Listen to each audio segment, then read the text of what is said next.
តើតម្លៃជីវិតមនុស្សស្ថិតនៅត្រង់ណានៅត្រង់ភាពជោគជ័យឬមានអ្វីផ្សេងលើសពីនេះទៀតសម្រាប់ខ្ញុំ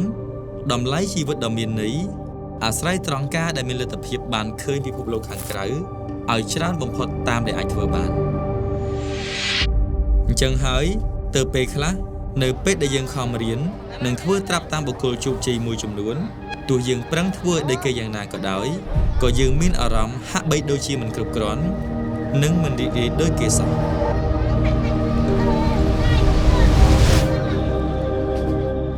ហេតុផលគេប្រឹងឲ្យជោគជ័យដើម្បីបានឃើញពិភពលោកកាន់តែច្រើនហើយរីករាយជាមួយនឹងអ្វីដែលគេទទួលបាន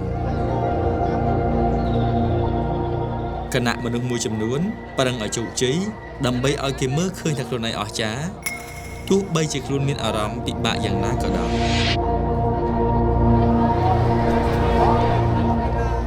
ដូច្នេះ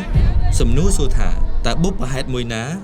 ដែលអ្នកកំពុងប្រឹងដើម្បីភាពជោគជ័យរបស់អ្នកដើម្បីភាពរីករាយជាមួយនឹងការមើលឃើញពិភពលោកឲ្យកាន់តែច្រើនឬដើម្បីឲ្យគេមើលឃើញអ្នកឲ្យកាន់តែច្រើន